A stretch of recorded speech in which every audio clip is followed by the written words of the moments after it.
purposes.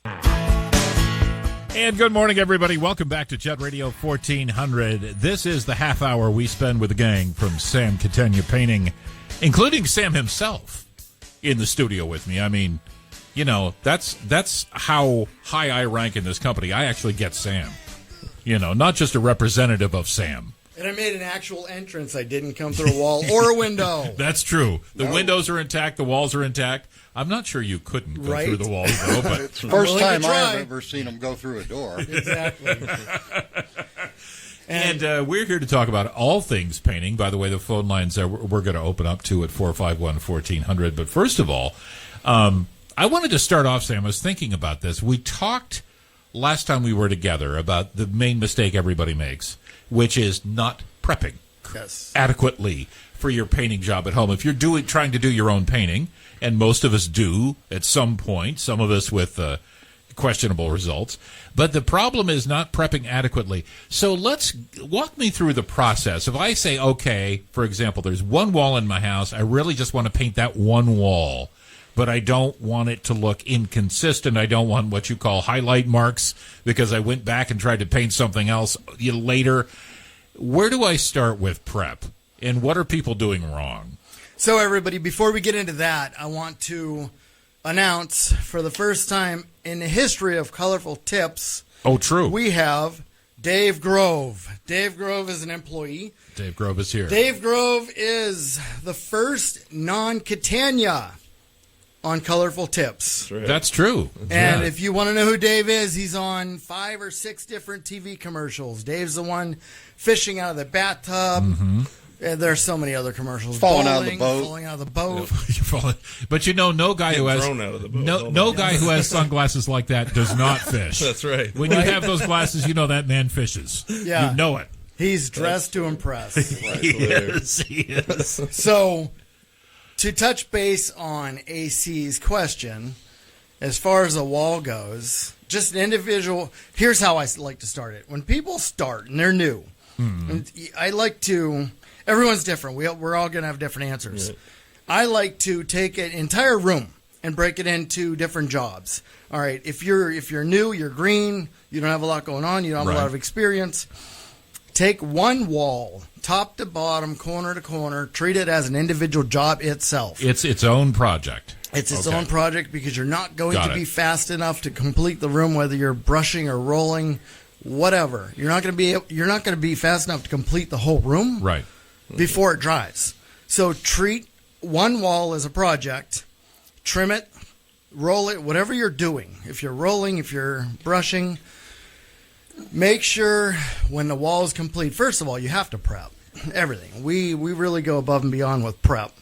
With patching, but that's why you get the results. Coating. Yes, because people kind of, that's where they skimp or that's where they're lazy. Like we mentioned last time, anybody can apply paint. Right. Your 3-year-old can apply paint to the wall. Right. But it takes a certain standard to be able to actually prep that wall, and that's where Dave comes in. Dave's a stud. Dave's a stud. Pretty detailed.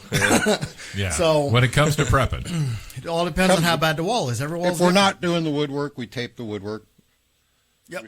We start by doing that. Then we'll do some patching, and then we'll sand those patches pretty smooth. It's that's really critical. People don't want to sand them enough, and you have the bumps in the wall and the grainy, you can see the outline of the look patch itself. Yeah. Right. So that's really critical. A big mistake people make. We see it all the time. I tried this myself and it didn't work. That's what homeowners say. Yeah. Why does it look like we took a highlighter and outlined the whole wall? Like there's a frame around it almost. That's because you painted it on different days. You trimmed it on one day, you came back after work and you rolled it the second day. Yeah. You cannot do wet on dry. They don't communicate. They don't gel. Right. It's not consistent. You have to do wet on wet. Wet on wet gives you that union of look. Yeah, you won't get the box. Right. Yeah. Right. Because that's like we mentioned last week, that's a term on the streets called flashing. Mm-hmm. It's flashing when it's wet on dry. Its technical name is high banding. You know, when you talk about prep, too, I was thinking of when I first moved into my place, and it was a border, but it was the most hideous wallpaper border. It looked like something out of like a preschool, and it was in my bathroom. And that was something where I learned the prep job very quickly because I tried to do it with, I just got to get this off here, and I got it off there, and I painted it, and I'm like, oh, that's bad. And so I had to go back in, sand down and get it to where you could actually apply the paint effectively. Because wallpaper is a terrible thing. So you got to make sure you wash the glue off. All that glue and all that uneven surface. Yeah. Now, I want to add something to that because customers, we have it all the time. Just had one last week. Customers call us to do wallpaper removal, and I'm going to throw out a historic name everybody in the painting industry in Erie, Pennsylvania knows. Bill McKay. Bill McKay, the late Bill McKay. Bill McKay passed away recently. Mm-hmm. Bill McKay is the one that taught me there's no science with wallpaper removal. It's a guess. Put your blindfold on, walk into the house, and come up with a number. He said it's difficult to be accurate. Somebody's going to eventually get screwed, whether it's the customer or you, unless you can do it hourly, which we don't like to do. Because you don't know what it is until you get into it, in other words. I have removed paper from rooms that have taken, I've also done it where it's taken an hour. Right. Yes. Oh, interesting. You don't know how many sheets of wallpaper are on. Yes. Oh, that's true. Especially these older 1890s houses. Yeah, in an older house. Some have heavier glue, and you don't know what type of glue they used. Right. You don't know how they prep the wall before they put the wallpaper on. Mm-hmm. Now you're taking wallpaper off, and the drywall's coming off with it. Right. And so I just had one, like I said, a week ago, where I landed the job, and customer asked me, how'd you figure out the wallpaper? I said, I have no idea. Yeah. No idea. It's sort of one of those things, as you say, you just have to, as you go, sort of improvise and go, okay, this is coming off well, this isn't coming off well. And it is, I know for the homeowners trying to do their own work, it's frustrating because you're waiting for the results of that wallpaper remover. You're waiting to be able to scrape and peel, and you don't know how long it's going to take. And one part comes right off, and then the next part is stuck. That's right. Yeah. Very frustrating. That's where the prep comes in. Mm-hmm. Once the wallpaper's off, you got to get the backing off. You have to get all the glue off.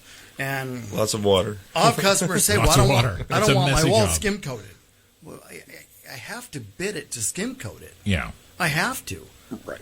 We can't just patch the wall, because when you take wallpaper off, there are going to be gouges throughout the entire room. Sure. You have skim coat, people, is just the a very thin layer of joint. Yeah, the Cadillac of patching. Yeah.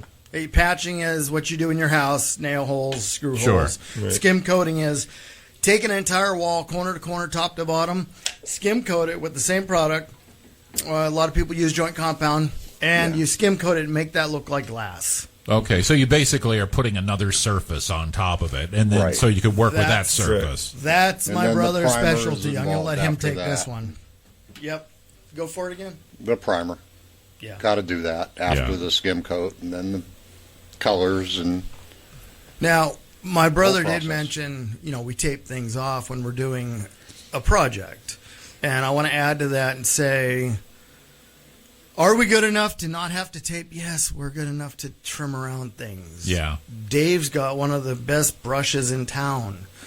He's got one of the best hands in town. But the thing is, you tape off. You're not necessarily taping off for the roller because you can't trim it in. You're taping.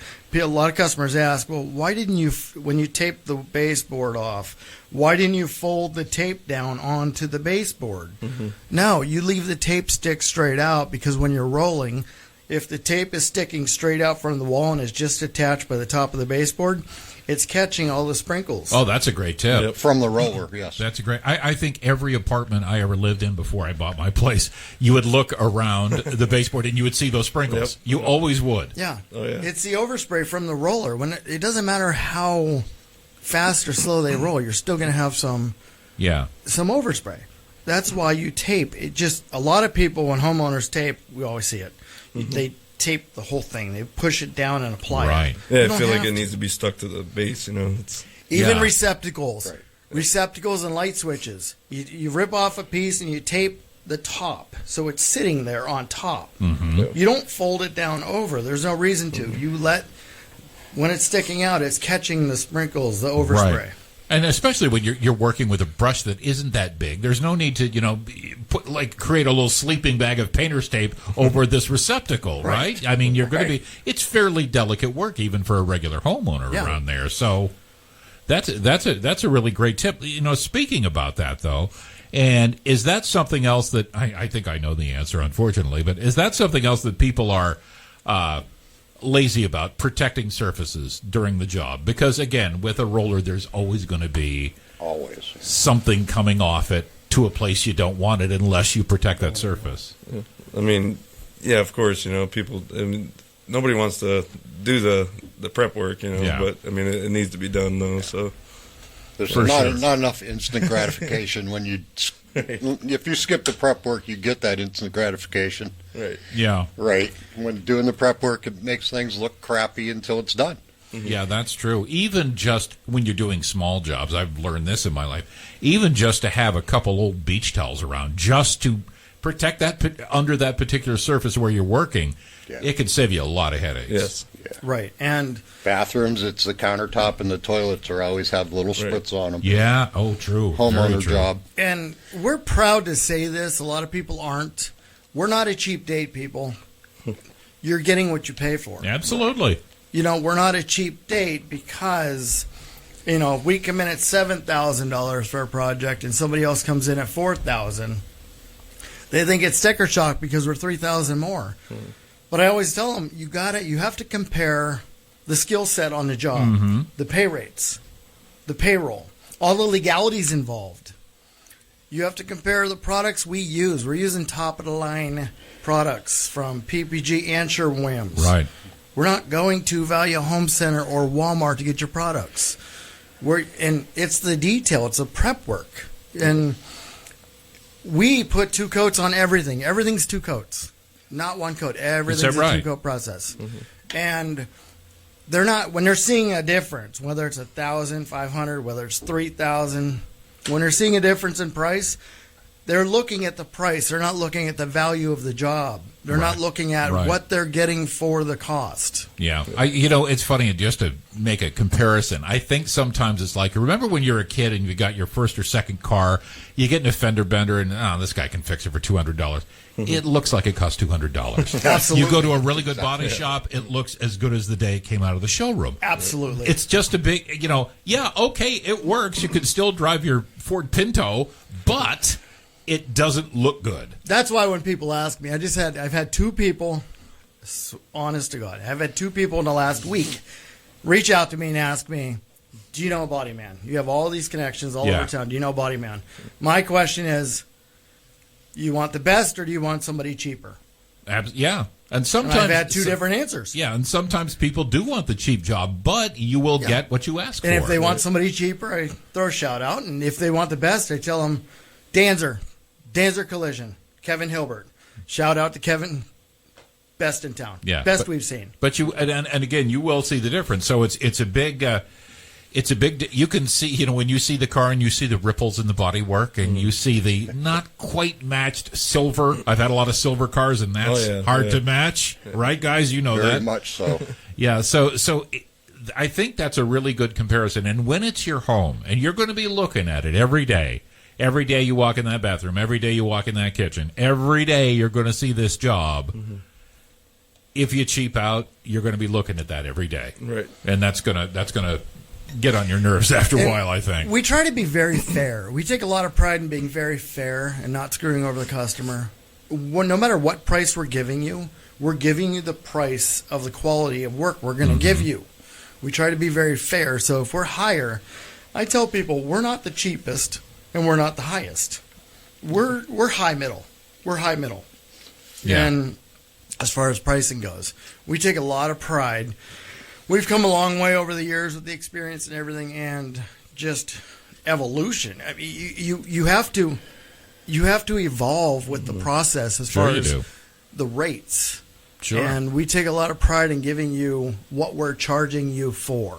Right. Absolutely. Let's talk a little bit about, on that note, when you were talking about the quality of the paints you use, I think people probably don't fully understand the difference between the stuff you buy in the big box store and the stuff that you pros use. Tell me about the difference and the difference in results. Well, the different result with the more expensive paints are, if you get a mark on the wall and you want to wash it off, the paint we use, you can do that. Washable, If you buy at Walmart, you wash it off, you might wash the paint off that you put on. True.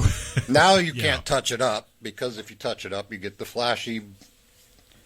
Right. Yeah, it'll be more durable, Right. It's much more durable. Yeah. And I would assume that probably you've got some better looking colors too. Is that true? Oh, there's. Yeah, they get more vibrant, Yeah.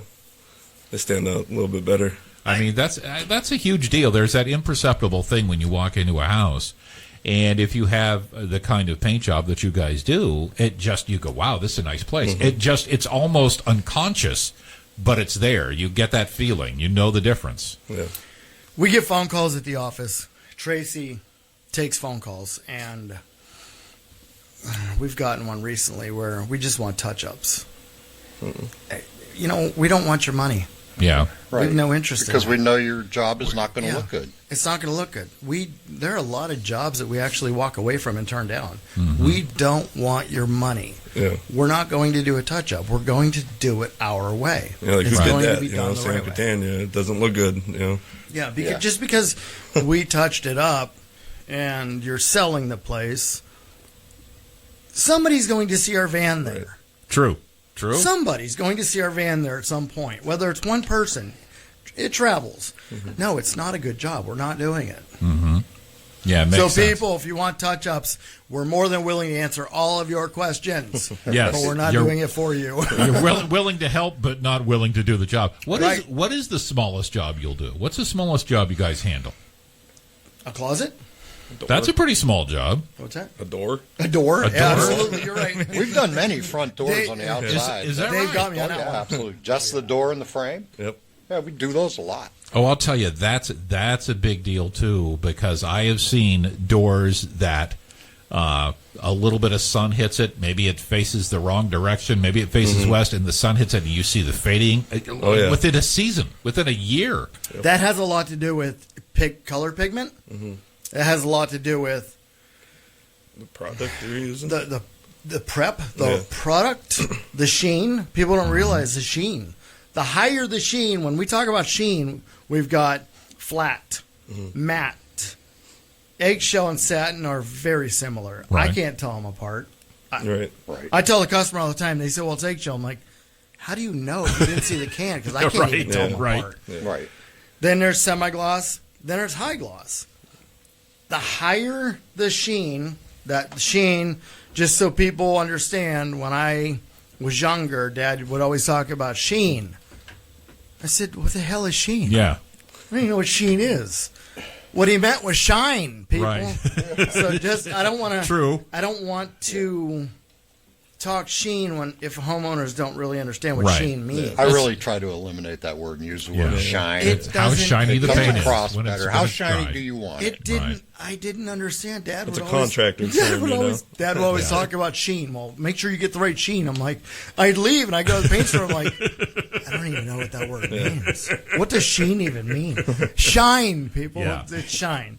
So the shine is the higher the shine, the more glossy, the more imperfections that show through it. Yep. Oh, that's a good tip. Yes, That's a why very a good lot tip. of a lot of landlords Flat. use flat finish. Yeah. There you go, Dave. Because flat finish, honestly, you can touch up flat finish without painting the whole wall. To a point. Sometimes. Sometimes. I added that, yes. To a point. Well- now, I got a good story. I want to tell this story. I wanted to tell this story last week. This is awesome. I have two stories, but one involves my brother. Well, if I keep interrupting you, you'll never get that out of your mouth. Maybe So when Easter time comes, everybody we will can get love it in. this. So This maybe is by awesome. May we're going to get him to get this story out, because I might just keep talking about know. absolutely nothing. So it Hey, was. that's my job. That's what I do. Oh, that's right. We're into March. We're into March. We opened on March 21st, 2006. And everybody, because I have no college degree. I have no advertising degree. I have no nothing degree. Right. And people keep asking, where'd you go to school for this and that? And I said, huh? I have 16 years of Called the schooling in school this hard month. knocks. Yeah, sure. And so we opened in 06. It was 2009. It was summer of 2009, the heat of summer. Right in the middle of summer. We didn't have work. There was no work on the board. You sure it was 8? Might have been 8. It might have that been was a bad economy year. It might have been 2008. I was thinking 9. Okay. Either way, I remember this. So my brother comes into the office, and we have no work on the board. We have nothing. No one's here. June, July, no one's here. He says, all right, let me go on some estimates with you. I'm curious what you're doing. And Dave, I don't think you know this one. No, I don't. So everybody kept telling me, other painting contractors, other business owners, successful business owners kept saying, sell yourself.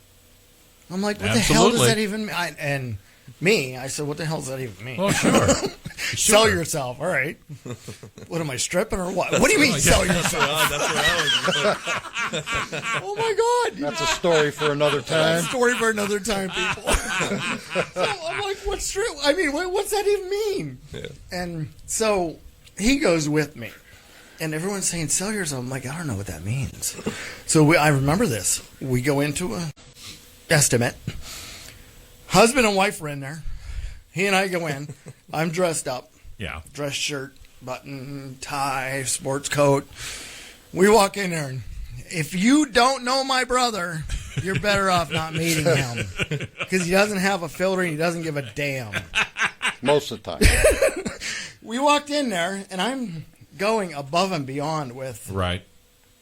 So almost like computerized. So professional. So Selling yourself professional. is very smooth, very professional. And so right in the middle, I can still see it like it was 10 minutes ago. Right in the middle of it, you'll know, Dave. Yeah. You understand him. Oh, yeah. He turned around and walked out. Didn't say a thing to the customer. Turned around, walked out. They're looking at me, and they left me in a... Yeah. What's going on? Yeah, I went and sat in a van. And I said... I couldn't take it anymore. Yeah, because we had a van because that was in the beginning. I didn't have a personal car, so I was driving a van every day for my personal ride. And I said, I don't understand what he just did. I'm telling the customer this. I'm kind of embarrassed. I don't know what to do. I see where this is going. I left. I got in the van, and he says, cancel your entire day. Reschedule all of them. I said, the hell are you talking about? He said, cancel your whole day. Go home. When you come to work tomorrow, wear your workout clothes. Yes. Because that's you, Sam. I said, what are you talking about? He said, you live in the gym. Cancel your day. Wear your workout clothes to all your estimates. I'm like, I can't do that. Well, I did. And I learned, just be you. Oh, it really is. Oh, the shit I say to the customers. Yeah. They love it. They love it. It's just so easy now. Sure. Right. And I say, you actually pay me for this? Yeah. Yeah, so he's the reason. He's the reason I said. But he's right. I mean, because I know, being in my business, and this was, even 2008 was years before branding yourself. Right now, everybody talks about it. Yep. Even being in my business, I have heard so many guys on the radio who failed because, hey, I'm Junior Howard Stern, when they're the most mild-mannered guys. It's like, if you're mild-mannered, be mild-mannered.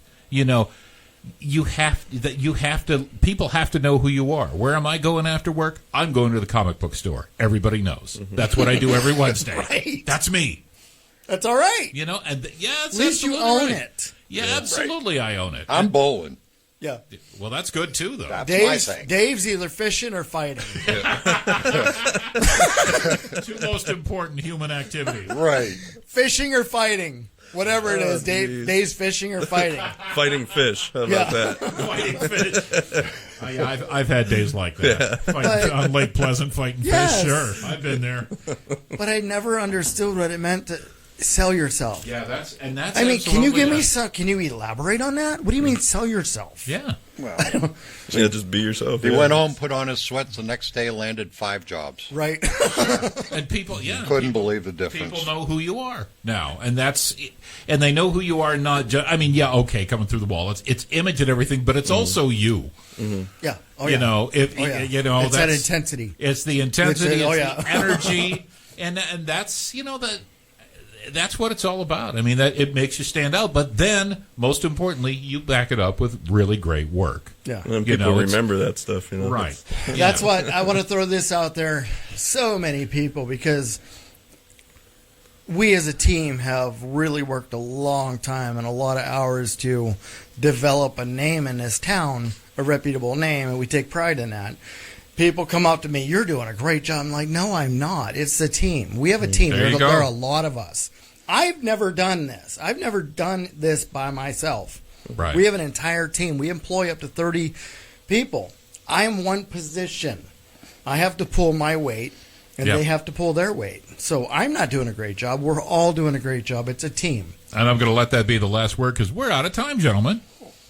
Hey, that was pretty fun, wasn't All right, it? thanks for having us. Maybe we ought to do it again next week. Right? Yeah, I think Yeah, we we'll should. be here. See you next week, everybody.